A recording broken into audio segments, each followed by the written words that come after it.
Check out this garden update. Well, first of all, my nasturtium, this is called the Empress of India. This kind, it'll have this beautiful red bloom to it. So every part of this flower called a nasturtium is edible. Yeah, nasturtium. Nasty if you're nasty. So this will bloom, and so this is a fun thing to like put in a salad. Has a peppery flavor. The leaves look like little lily pads. Aren't they so cool?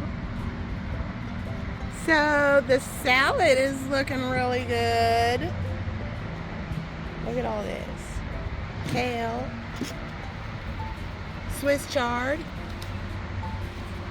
Strawberry. My broccoli went to seed. It bloomed, it bolted, and went to seed. But these are little broccoli florets here. So this broccoli doesn't grow like a head of broccoli like we think of. It grows these little florets. Look at how beautiful this lettuce is. Now they just started as a tiny little, tiny, barely see it seed. My marigolds I started as seeds are starting to bloom. So everything's looking pretty cool. But what I wanted to talk about, yeah, check this out. The daisies are starting to die off, and I'm letting them die off because I want to collect the seeds from this particular daisy. This is a mutant.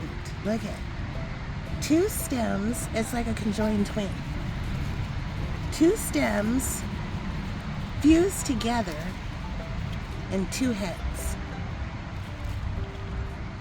So I'm definitely going to collect the seeds from this daisy and try to regrow that. So I'm letting these daisies go to seed, and look at, there's a new one starting.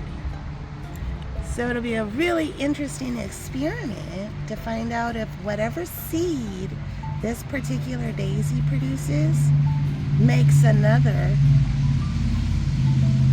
2 head, 1 body. Cool. My red begonia, scarlet begonia.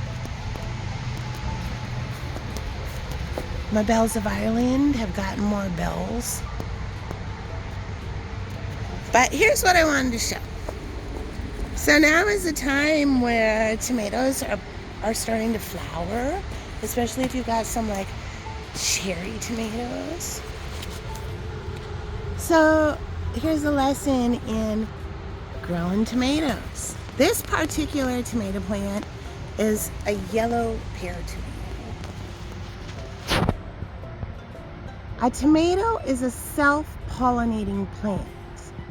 And this is why it's important that we have bees. This is what the big fuss about Save the Bees is about. So if we look at that flower, inside that flower, so self-pollinating means it doesn't need a different part of a different plant to activate the flower to grow a tomato. The whole mechanism to get that flower to get pollinated is in the flower itself. So all a tomato needs is a bee to go boop, boop, boop, boop, boop, boop, and shake the flower.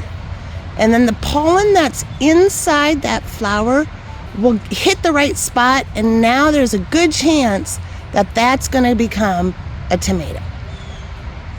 The flower has to be agitated the right way for the pollen inside to hit the right spot of the flower, and now it's going to start growing into a tomato. If we don't have the insects to do that, the flower will just die off and it won't become a tomato. So that's what the big fuss about Save the Bees is. A quick lesson. But if you are a gardener and you see your flowers on your tomato plant you can act as the bee. So go and tickle it. Shake it, tickle it a little bit. Now, because I just did this, you can also, if you have a lot of tomatoes, you can get an electric toothbrush and flip it upside down so the toothbrush part is facing up, and hit it with the other side of it and it will vibrate it. You can just bzz, bzz, bzz, bzz, bzz, and go down your tomatoes. And it's pretty much guaranteed now you just pollinated those. So a quick tip, if you like to grow tomatoes, you can put a little bit of extra work just by tickling the blossom, and it's pretty much guaranteed now that your tomato plant has been pollinated. And also save the bees.